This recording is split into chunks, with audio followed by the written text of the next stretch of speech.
अध्याय 1 भूमिका कार्तिक मास और तुलसी विवाह का महत्व। कार्तिक मास हिंदू धर्म में सबसे पवित्र और शुभ मास माना जाता है। शास्त्रों में कहा गया है, कार्तिकम नाम मासानाम पवित्राणाम च पावनम, अर्थात सभी महीनों में कार्तिक मास सबसे पवित्र है। इसी मास की शुक्ल पक्ष की एकादशी को एक विशेष पर्व आता है, देव उठनी एकादशी, जिसे तुलसी विवाह के रूप में भी मनाया जाता है। यह वो दिन होता है जब भगवान विष्णु 4 महीनों की योग निद्रा के बाद पुनः जागते हैं। भक्तगण इस दिन भगवान की पूजा कर विवाह उत्सव का आयोजन करते हैं, जिसमें तुलसी माता का विवाह शालिग्राम यानी भगवान विष्णु के प्रतीक से संपन्न किया जाता है। कार्तिक मास का महत्व। पौराणिक ग्रंथों में कहा गया है कि इस मास में किए गए हर धार्मिक कर्म का फल अनंत गुना बढ़ जाता है। स्नान, दान, दीपदान, व्रत, कथा श्रवण सब कुछ इस माह में विशेष फलदायक होता है। कार्तिक मास की सुबह ब्रह्म मुहूर्त में स्नान कर दीपक जलाना, भगवान विष्णु और तुलसी की पूजा करना मनुष्य के सारे पापों को नष्ट करता है। कथा है कि जब माता लक्ष्मी ने स्वयं भगवान विष्णु से पूछा कि हे प्रभु, पृथ्वी पर कौन सा मास आपको सबसे प्रिय है, तो श्री हरि ने उत्तर दिया, मम प्रियतमो मासः कार्तिकः, अर्थात मुझे कार्तिक मास अत्यंत प्रिय है। देव उठनी एकादशी का अर्थ। आषाढ़ मास की शुक्ल एकादशी को भगवान विष्णु योग निद्रा में चले जाते हैं। इस अवधि को चातुर्मास कहा जाता है, जो लगभग 4 महीनों तक चलता है। इन 4 महीनों में विवाह, मांगलिक कार्य आदि नहीं किए जाते। जब कार्तिक शुक्ल एकादशी आती है तो भगवान विष्णु अपनी योग निद्रा से जागते हैं, इसलिए इस दिन को देव उठनी एकादशी कहा जाता है। भक्तगण इस दिन बड़े उल्लास से कहते हैं, उठो देवा, बैस देवा, जागो देवा श्रीहरि, 4 महीने सोवत रहे, अब जागो देव नारायणी। भगवान के जागने के साथ ही समस्त मांगलिक कार्य, विशेषकर विवाह संस्कार, पुनः आरंभ होते हैं। तुलसी विवाह का धार्मिक महत्व। तुलसी विवाह केवल एक धार्मिक अनुष्ठान नहीं, बल्कि भक्ति, प्रेम और पवित्रता का प्रतीक है। तुलसी माता को भगवान विष्णु की अति प्रिय पत्नी कहा गया है। कहा जाता है, तुलसी बिना विष्णु पूजा अधूरी है।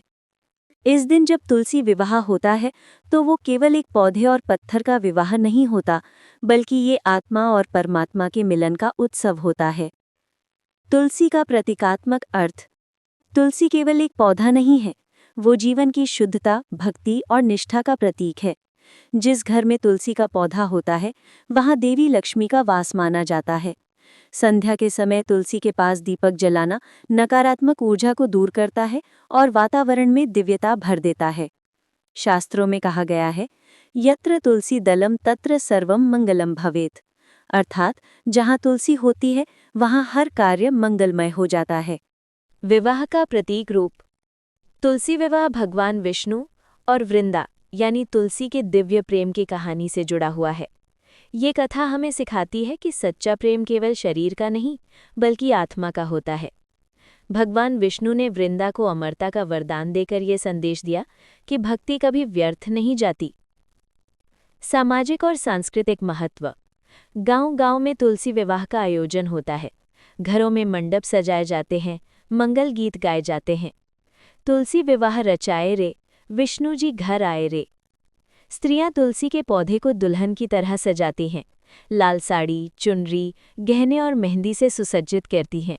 वहीं शालिग्राम को वर रूप में तैयार किया जाता है। पूरे वातावरण में भक्ति, प्रेम और उत्सव की सुगंध फैल जाती है। तुलसी विवाह और पारिवारिक सौभाग्य। तुलसी विवाह का आयोजन करने से घर में सौभाग्य, समृद्धि और शांति आती है। जिन कन्याओं के विवाह में विलंब हो रहा हो, उन्हें तुलसी विवाह में भाग लेने या इसका आयोजन करने से शीघ्र योग्य वर प्राप्त होता है। जो विवाहिता स्त्रियां इस दिन व्रत और पूजन करती हैं, उन्हें अखंड सौभाग्य की प्राप्ति होती है। आत्मिक दृष्टिकोण से तुलसी विवाह। तुलसी विवाह केवल बाहरी विधि नहीं, ये आत्मा का शुद्धिकरण भी है। जब मनुष्य अपने भीतर की अशुद्धियों को त्याग कर भक्ति में डूबता है, तब उसके भीतर वृंदा जैसी भक्ति और विष्णु जैसा प्रेम जन्म लेता है। यही इस पर्व का आध्यात्मिक संदेश है। भक्ति से बड़ा कोई वरदान नहीं और प्रेम से बढ़कर कोई विवाह नहीं। अध्याय 1 का सार। तुलसी विवाह केवल एक धार्मिक अनुष्ठान नहीं, बल्कि भक्ति और आत्मा के मिलन का प्रतीक है। ये दिन भगवान विष्णु के जागरण, धर्म की पुनर्स्थापना और पवित्र प्रेम के उत्सव का द्योतक है। अध्याय 2। तुलसी का जन्म, धरणीपुत्री वृंदा। सृष्टि के प्रारंभ से ही जब जब धर्म की रक्षा के लिए देवता और दानवों के बीच संघर्ष हुआ, तब तब भगवान ने अपने भक्तों के सहारे संतुलन बनाए रखा। तुलसी विवाह की कथा भी ऐसे ही एक युग की कहानी है, जब एक असुर कन्या की भक्ति ने स्वयं भगवान विष्णु को मोहित कर दिया। ये कथा आरंभ होती है राजा धर्मध्वज और रानी माधवी से, जो अत्यंत धर्मनिष्ठ, सत्यवादी और तपस्वी थे। यद्यपि उनके पास अपार धन संपत्ति थी, किंतु वे एक ही दुख से ग्रसित थे, उनके कोई संतान नहीं थे। संतान की प्राप्ति हेतु तपस्या। राजा और रानी ने पुत्र प्राप्ति के लिए कठोर तप किया। उन्होंने ब्रह्मा जी की आराधना की। अनेक वर्षों की तपस्या के बाद ब्रह्मा जी प्रसन्न हुए और बोले, राजन, तुम्हारे घर एक ऐसी पुत्री जन्म लेगी जो साक्षात लक्ष्मी का अंश होगी। उसका नाम वृंदा होगा। राजा रानी अत्यंत प्रसन्न हुए। समय आने पर रानी माधवी ने एक दिव्य कन्या को जन्म दिया, जिसके मुख पर चंद्रमा सी आभा और नेत्रों में अद्भुत तेज था। उसका नाम रखा गया वृंदा। वृंदा का बाल्यकाल। बचपन से ही वृंदा अत्यंत धार्मिक, शांत स्वभाव की और भगवत भक्ति में लीन रहती थी। वो सुबह सुबह गंगा स्नान कर भगवान विष्णु की पूजा करती और तुलसी के पौधे के नीचे दीप जलाती। उसका मन सांसारिक खेलों में नहीं लगता था। वो अपने माता पिता से भी यही कहा करती, माता, जब भगवान विष्णु ही संपूर्ण सृष्टि के स्वामी हैं, तो उनसे बढ़कर कौन है? मैं उन्हीं की सेवा में जीवन समर्पित करना चाहती हूँ। वृंदा की भक्ति देखकर पूरा राज्य आश्चर्यचकित था। उसकी उपासना इतनी गहन थी कि स्वयं देवता भी उसके समीप आना चाहते थे। असुर कुल का भाग्य। इसी काल में समुद्र से एक दिव्य रत्न उत्पन्न हुआ, जालंधर, जो दैत्य कुल में जन्मा था, परंतु अपनी शक्ति और तेज से देवताओं को भी चुनौती दे सकता था। जालंधर का पालन पोषण वरुण देव के अधीन हुआ। वो अत्यंत पराक्रमी, रूपवान और दैत्यों का नायक बना। जब उसने वृंदा के गुण और सौंदर्य की चर्चा सुनी, तो वो उसके प्रति आकर्षित हो गया। देवर्षि नारद के माध्यम से जालंधर ने वृंदा से विवाह का प्रस्ताव भेजा। पहले तो वृंदा ने कहा, मैं केवल भगवान विष्णु की उपासिका हूँ, किसी अन्य का चिंतन भी नहीं करती। परंतु देवताओं के वरदान और ब्रह्मा के आदेश से वृंदा का विवाह अंततः जालंधर से हुआ। विवाह और वृंदा का धर्मपालन। विवाह के बाद भी वृंदा अपने पतिव्रत धर्म पर अडिग रही। उसने जालंधर को भी धर्म के मार्ग पर चलने की प्रेरणा दी।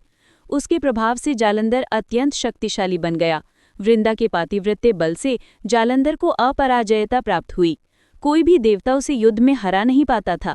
देवताओं ने जब इस रहस्य को जाना, तो सभी भगवान विष्णु के शरण गए। वृंदा का तप।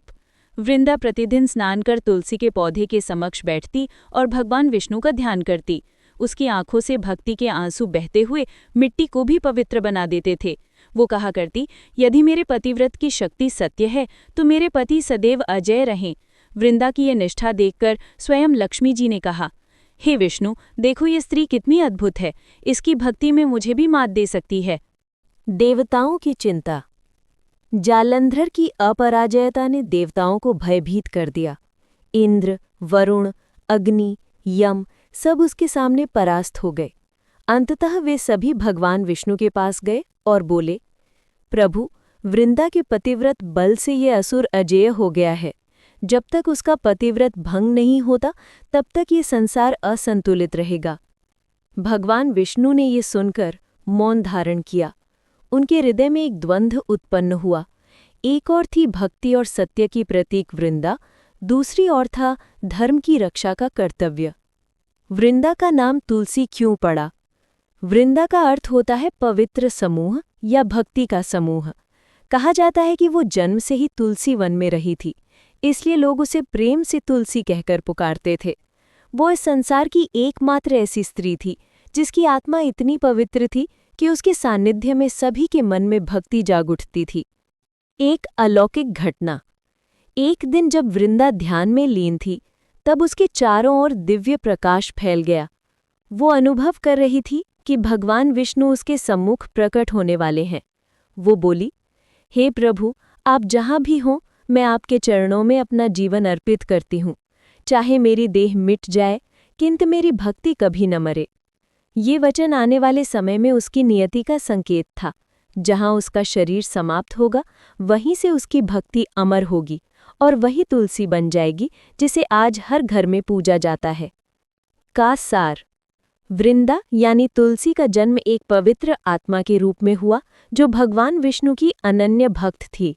विवाह के बाद भी उसने पतिव्रत धर्म और भक्ति का अद्भुत संतुलन बनाए रखा।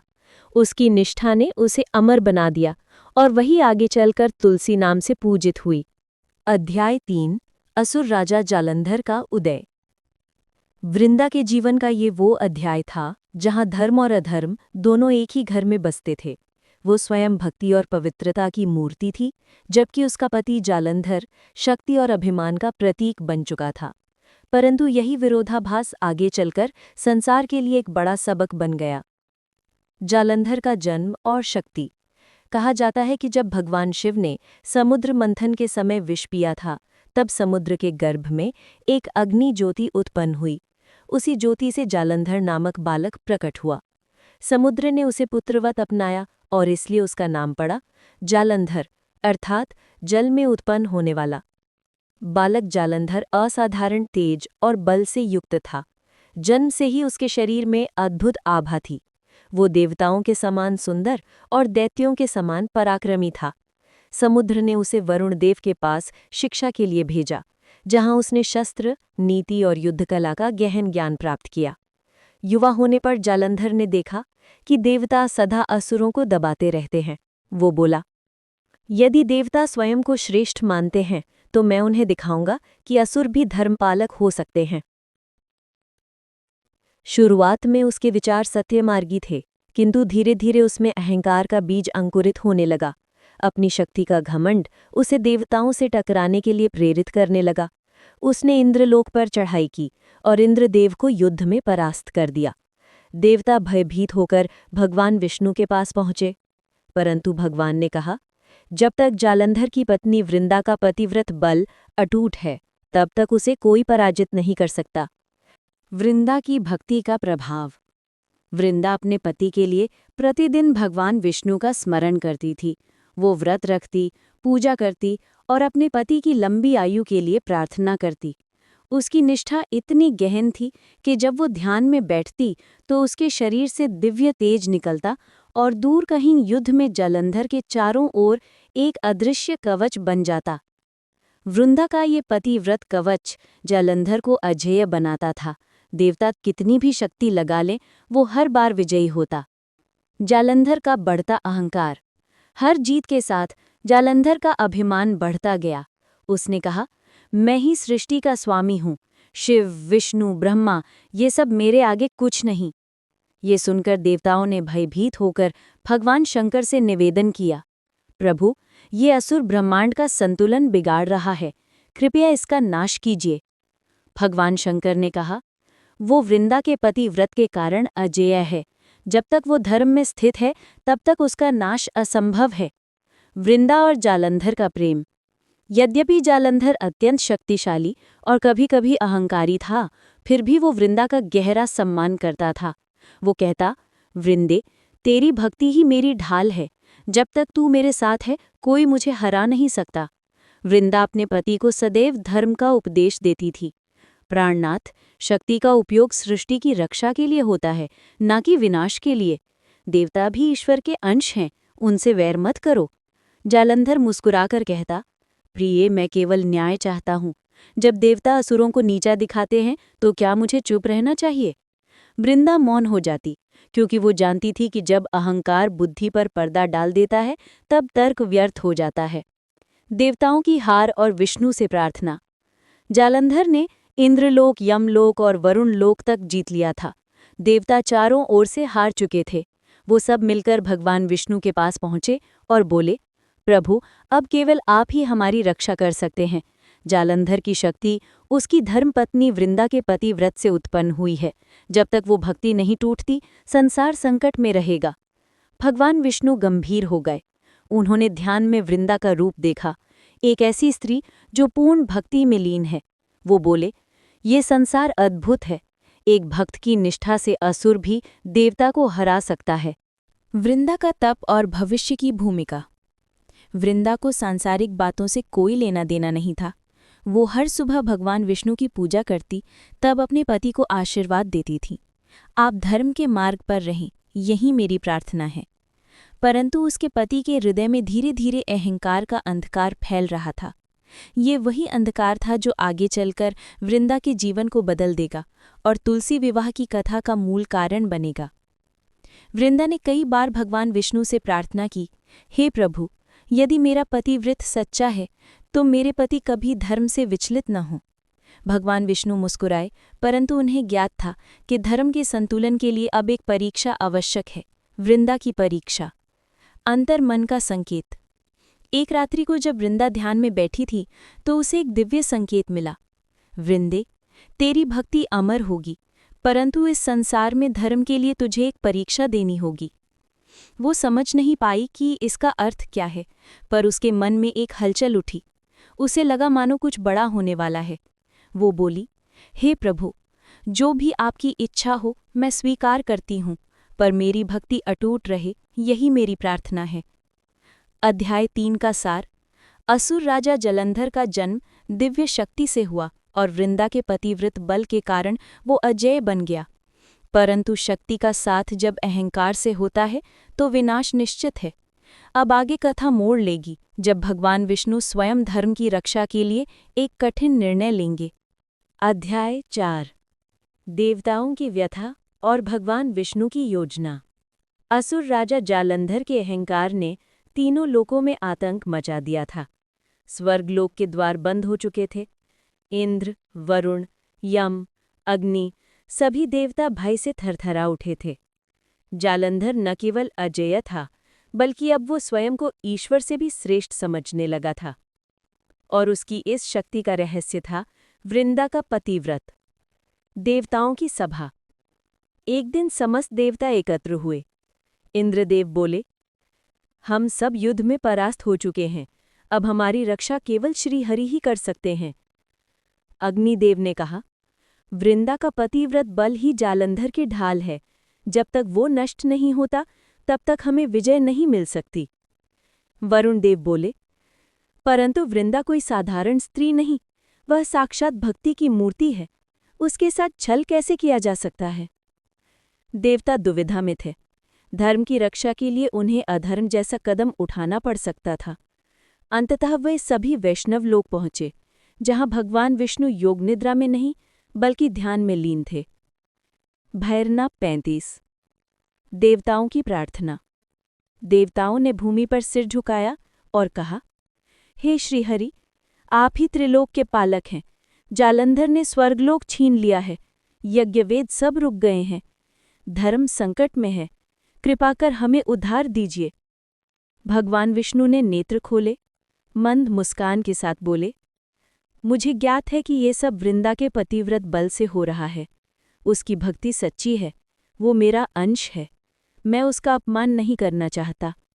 इंद्र बोले, प्रभु, लेकिन जब तक उसका पतिव्रत भंग नहीं होता जालंधर का विनाश असंभव है।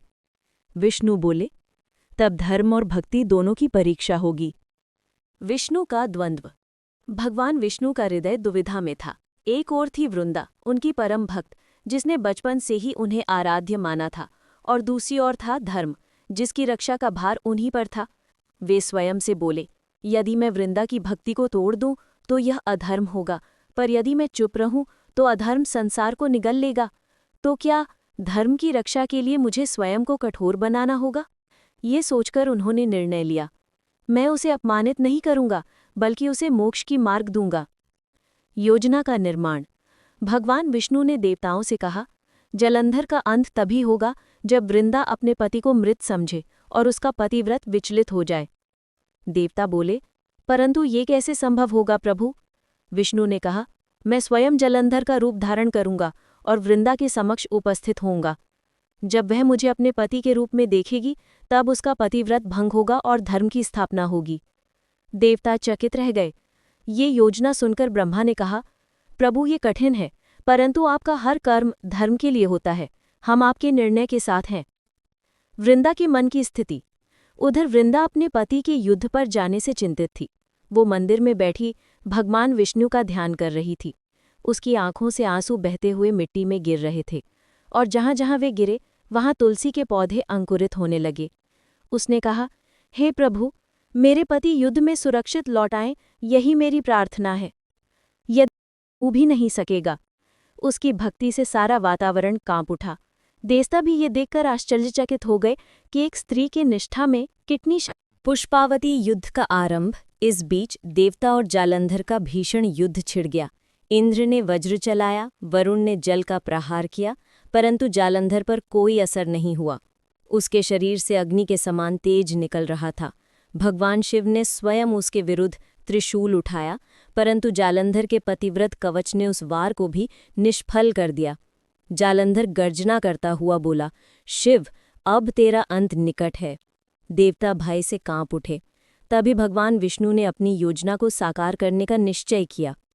भगवान विष्णु का जालंधर रूप धारण। भगवान विष्णु ने अपने योग बल से जालंधर का साक्षात रूप धारण कर लिया। उनका स्वर, रूप, वेश सब कुछ जालंधर के समान था। वे वृंदा के महल की ओर चल पड़े। वृंदा, जो ध्यान में लीन थी, अचानक बोली, मेरे पति आ गए। उसने देखा, सामने वही चेहरा, वही तेज, वही स्वर। उसके मन में अपार हर्ष हुआ। वो बोली, आप युद्ध से सुरक्षित लौट आए, ये मेरे लिए सबसे बड़ा वरदान है। भगवान विष्णु मौन रहे। उनकी आंखों में करुणा थी, परंतु उन्होंने धर्म का स्मरण किया। वृंदा का पतिव्रत भंग। वृंदा ने अपने पति के चरण छुए और कहा, मैं आपके लिए हर दिन प्रार्थना करती रही, मेरे भगवान विष्णु ने मेरी सुन ली। ये कहते ही जैसे ही उसने भगवान विष्णु का नाम लिया, उसका ध्यान टूटा। वो अचानक अनुभव करने लगी कि सामने जो व्यक्ति है उसमें दिव्य आभा है, जो उसके पति की नहीं बल्कि स्वयं भगवान की है। वो कांप उठी। उसने कहा, आप मेरे स्वामी नहीं हैं, आप तो स्वयं श्रीहरि विष्णु हैं। भगवान विष्णु ने सिर झुकाया और कहा, हाँ वृंदे, मैं वही हूँ, ये सब धर्म की रक्षा के लिए करना पड़ा। वृंदा का शाप। वृंदा के नेत्रों से अग्नि की ज्वाला निकल पड़ी। वो बोली, हे विष्णु, आपने मेरे पतिव्रत को भंग किया, मेरी भक्ति को तोड़ा। मैं आपको शाप देती हूँ, आप भी अपनी पत्नी से उसी प्रकार वियोग का दुख सहेंगे जैसा मैं अभी सह रही हूँ। भगवान विष्णु ने करुण स्वर में कहा, वृंदे, तुम्हारा शाप सत्य होगा, पर तुम्हारी भक्ति भी अमर रहेगी। तुम इस शरीर को त्यागोगी, पर तुम्हारा रूप तुलसी के रूप में सदा पूजा जाएगा। वृंदा शांत हो गई और ध्यानावस्था में बैठकर अपने प्राण त्याग दिए। अध्याय 4 का सार। देवताओं की अनुरोध पर भगवान विष्णु ने धर्म की रक्षा के लिए जालंधर का रूप धारण कर वृंदा के पतिव्रत को विचलित किया। वृंदा ने विष्णु को शाप दिया और यही शाप आगे चलकर रामावतार में सीता वियोग के रूप में प्रकट हुआ। परंतु वृंदा की भक्ति को अमरत्व मिला। वो तुलसी बनकर हर घर में पूजित हुई। अध्याय 4। धर्म और अधर्म का संघर्ष, जालंधर का अत्याचार और देवताओं की पुकार। वृंदा यानी तुलसी के पतिव्रत बल से जालंधर अजेय हो चुका था। उसकी शक्ति दिन प्रतिदिन बढ़ती जा रही थी और देवताओं का साम्राज्य धीरे धीरे उसके नियंत्रण में आने लगा। किंतु ये बल केवल उसकी वीरता से नहीं, बल्कि वृंदा की निष्ठा से उपजा था। जालंधर का प्रभाव बढ़ना। जालंधर ने अपनी सेना संग पूरी पृथ्वी और आकाश पर विजय प्राप्त करने का अभियान शुरू कर दिया। उसके रथ की गर्जना से पर्वत कांपते थे और देवता भय से छिप जाते थे। वो बोला, देवताओं, तुम सब मेरे अधीन हो जाओ, क्योंकि मैं समस्त सृष्टि का अधिपति हूँ। विष्णु, शिव, ब्रह्मा सभी मुझसे दुर्बल हैं। देवता इस अपमान से तिलमिला उठे, परंतु उसके समक्ष कोई ठहर न सका। उसके शरीर में एक दिव्य कवच था, जो ब्रह्मा जी से प्राप्त हुआ था, और वृंदा के पतिव्रत के कारण वो अजेय बन गया था। वृंदा का धर्मनिष्ठ जीवन। वृंदा अपने पति के पराक्रम पर गर्व करती थी, किंतु वो हमेशा उसे ये उपदेश देती रहती, स्वामी, विजय तभी सार्थक है जब वो धर्म के पक्ष में हो। अधर्म से प्राप्त साम्राज्य टिकता नहीं है। जालंधर हंसकर कहता, देवी, जब तक तुम मेरे साथ हो, कोई देवता मेरा बाल भी बांका नहीं कर सकता। मेरे लिए धर्म और अधर्म समान है। वृंदा मौन रह जाती, पर भीतर से उसका हृदय द्रवित हो जाता। वो प्रतिदिन भगवान विष्णु की प्रार्थना करती कि उसके पति को सद्बुद्धि मिले। अध्याय 4। धर्म और अधर्म का संघर्ष, जालंधर का अत्याचार और देवताओं की पुकार। वृंदा यानी तुलसी के पतिव्रत बल से जालंधर अजेय हो चुका था। उसकी शक्ति दिन प्रतिदिन बढ़ती जा रही थी और देवताओं का साम्राज्य धीरे धीरे उसके नियंत्रण में आने लगा। किंतु ये बल केवल उसकी वीरता से नहीं, बल्कि वृंदा की निष्ठा से उपजा था। जालंधर का प्रभाव बढ़ना। जालंधर ने अपनी सेना संग पूरी पृथ्वी और आकाश पर विजय प्राप्त करने का अभियान शुरू कर दिया। उसके रथ की गर्जना से पर्वत कांपते थे और देवता भय से छिप जाते थे। वो बोला, देवताओं, तुम सब मेरे अधीन हो जाओ, क्योंकि मैं समस्त सृष्टि का अधिपति हूँ। विष्णु, शिव, ब्रह्मा सभी मुझसे दुर्बल हैं। देवता इस अपमान से तिलमिला उठे, परंतु उसके समक्ष कोई ठहर न सका। उसके शरीर में एक दिव्य कवच था, जो ब्रह्मा जी से प्राप्त हुआ था, और वृंदा के पतिव्रत के कारण वो अजेय बन गया था। वृंदा का धर्मनिष्ठ जीवन। वृंदा अपने पति के पराक्रम पर गर्व करती थी, किंतु वो हमेशा उसे ये उपदेश देती रहती, स्वामी, विजय तभी सार्थक है जब वह धर्म के पक्ष में हो। अधर्म से प्राप्त साम्राज्य टिकता नहीं है। जालंधर हंसकर कहता, देवी, जब तक तुम मेरे साथ हो, कोई देवता मेरा बाल भी बांका नहीं कर सकता। मेरे लिए धर्म और अधर्म समान है। वृंदा मौन रह जाती, पर भीतर से उसका हृदय द्रवित हो जाता। वो प्रतिदिन भगवान विष्णु की प्रार्थना करती कि उसके पति को सद्बुद्धि मिले। देवताओं की हताशा। जालंधर की शक्ति बढ़ती गई और अंततः उसने स्वर्ग पर भी अधिकार जमा लिया। इंद्र, वरुण, अग्नि और वायु सभी उससे परास्त हो गए। देवताओं का अस्तित्व संकट में पड़ गया। सब मिलकर ब्रह्मा जी के पास पहुंचे और बोले, प्रभु, ये असुर अब समस्त सृष्टि को नष्ट कर देगा। इसकी शक्ति का रहस्य केवल वृंदा के पतिव्रत में छिपा है। बिना उसके पतिव्रत को भंग किए इसे परास्त करना असंभव है। ब्रह्मा जी बोले, ये धर्म का संकट है। केवल भगवान विष्णु ही इस स्थिति का समाधान कर सकते हैं। भगवान विष्णु का द्वंद्व। जब देवता भगवान विष्णु के पास पहुंचे, उन्होंने कहा, हे विष्णु, आप ही इस सृष्टि के पालन करता हैं। केवल आप ही जालंधर का अंत कर सकते हैं, परंतु ये तभी संभव होगा जब वृंदा का पतिव्रत भंग हो। विष्णु जी का मुख गंभीर हो उठा। उन्होंने गहरी सांस ली और कहा, वृंदा मेरी अनन्य भक्त है। उसका अपमान करना मेरे लिए असहनीय है, किंतु धर्म की रक्षा हेतु मुझे ये कार्य करना होगा। उनकी आंखों में करुणा और वेदना दोनों झलक रही थीं। उन्होंने प्रण किया कि मैं वृंदा का अपमान नहीं करूंगा, परंतु धर्म की स्थापना हेतु छल का प्रयोग अवश्य करूंगा। उसके बाद मैं स्वयं उसे वरदान दूंगा कि वह युग युगांतर तक पूजनीय बनी रहे। छल की योजना। विष्णु जी ने अपना मोहिनी रूप धारण करने का निश्चय किया। उन्होंने देवताओं से कहा, जालंधर जब युद्ध में मुझसे भिड़ेगा, तब मैं वृंदा के समक्ष उसके समान रूप लेकर जाऊंगा। वृंदा जब मुझे अपने पति समझेगी, तभी उसका पतिव्रत भंग होगा। देवताओं को ये सुनकर एक अजीब सी बेचैनी हुई। इंद्र ने कहा, प्रभु, ये मार्ग कठिन है, किंतु धर्म के लिए आवश्यक भी। विष्णु जी ने मौन रहकर सिर झुका लिया। देवताओं की हताशा। जालंधर की शक्ति बढ़ती गई और अंततः उसने स्वर्ग पर भी अधिकार जमा लिया। इंद्र, वरुण, अग्नि और वायु सभी उससे परास्त हो गए। देवताओं का अस्तित्व संकट में पड़ गया। सब मिलकर ब्रह्मा जी के पास पहुंचे और बोले, प्रभु, ये असुर अब समस्त सृष्टि को नष्ट कर देगा। इसकी शक्ति का रहस्य केवल वृंदा के पतिव्रत में छिपा है। बिना उसके पतिव्रत को भंग किए इसे परास्त करना असंभव है। ब्रह्मा जी बोले, यह धर्म का संकट है। केवल भगवान विष्णु ही इस स्थिति का समाधान कर सकते हैं। भगवान विष्णु का द्वंद्व। जब देवता भगवान विष्णु के पास पहुंचे, उन्होंने कहा, हे विष्णु, आप ही इस सृष्टि के पालन करता है। केवल आप ही जालंधर का अंत कर सकते हैं, परंतु यह तभी संभव होगा जब वृंदा का पतिव्रत भंग हो। विष्णु जी का मुख गंभीर हो उठा। उन्होंने गहरी सांस ली और कहा, वृंदा मेरी अनन्य भक्त है। उसका अपमान करना मेरे लिए असहनीय है, किंतु धर्म की रक्षा हेतु मुझे यह कार्य करना होगा।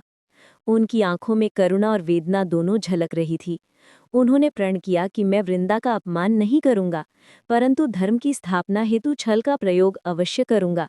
उसके बाद मैं स्वयं उसे वरदान दूंगा कि वह युग युगांतर तक पूजनीय बनी रहे। छल की योजना। विष्णु जी ने अपना मोहिनी रूप धारण करने का निश्चय किया। उन्होंने देवताओं से कहा, जालंधर जब युद्ध में मुझसे भिड़ेगा, तब मैं वृंदा के समक्ष उसके समान रूप लेकर जाऊंगा। वृंदा जब मुझे अपने पति समझेगी, तभी उसका पतिव्रत भंग होगा। देवताओं को ये सुनकर एक अजीब सी बेचैनी हुई। इंद्र ने कहा, प्रभु, ये मार्ग कठिन है, किंतु धर्म के लिए आवश्यक भी। विष्णु जी ने मौन रहकर सिर झुका लिया। युद्ध का आरंभ। उधर जालंधर ने देवताओं पर आक्रमण कर दिया। युद्ध भयानक था। पृथ्वी कांप रही थी, समुद्र उफान मार रहे थे, आकाश में अग्नि के गोले बरस रहे थे। जालंधर गरजते हुए बोला, विष्णु, तू अगर सृष्टि का रक्षक है तो सामने आ। भगवान विष्णु अपने सुदर्शन चक्र और पंचजन्य शंख के साथ प्रकट हुए। दोनों में भयंकर संग्राम हुआ। विष्णु का चक्र बार बार जालंधर के निकट जाता, परंतु वृंदा के पतिव्रत के कारण वह उस पर प्रभाव नहीं डाल पाता। वृंदा की भक्ति का प्रभाव। उस समय वृंदा अपने गृह में बैठी भगवान विष्णु का ध्यान कर रही थी। उसके तप से ऐसा तेज फैल गया कि युद्ध भूमि में जालंधर के चारों ओर दिव्य कवच चमकने लगा। विष्णु जी उस शक्ति को अनुभव कर रहे थे। वह बोले, यह नारी की निष्ठा है, जो देवताओं को भी बांध सकती है। निर्णायक क्षण। जब जालंधर युद्ध में व्यस्त था, विष्णु जी ने उसका रूप धारण किया और वृंदा के महल में प्रवेश किया। वृंदा ने जब उन्हें देखा तो वह प्रसन्न होकर उनके चरणों में गिर पड़ी। वह बोली, स्वामी, आपने युद्ध से लौटकर मुझे जीवन दान दिया। उसने उनका पूजन किया, उन्हें पुष्पमाला पहनाई और उनके चरणों में बैठकर ध्यान किया। तभी उसके ध्यान में एक कंपन हुआ। उसने मन ही मन कहा, परंतु मेरे पति तो अभी युद्ध भूमि में हैं, तो यह कौन? वह उठ खड़ी हुई और बोली, आप मेरे स्वामी नहीं हैं। आप कौन हैं जो मेरे पतिव्रत की परीक्षा लेने आए हैं? तभी विष्णु जी ने अपना वास्तविक रूप दिखाया। वृंदा स्तब्ध रह गई। उसका हृदय टूट गया। वह चिल्लाई, हे प्रभु, आपने मेरी भक्ति का यह प्रतिफल दिया? आपने मेरे पतिव्रत का अपमान किया। विष्णु जी की आंखों से आंसू बह निकले। उन्होंने कहा, देवी, मैंने यह छल धर्म की रक्षा के लिए किया है। तुम्हारी भक्ति को कभी नकारा नहीं जाएगा। युग युगांतर तक तुम मेरे साथ पूजी जाओगी।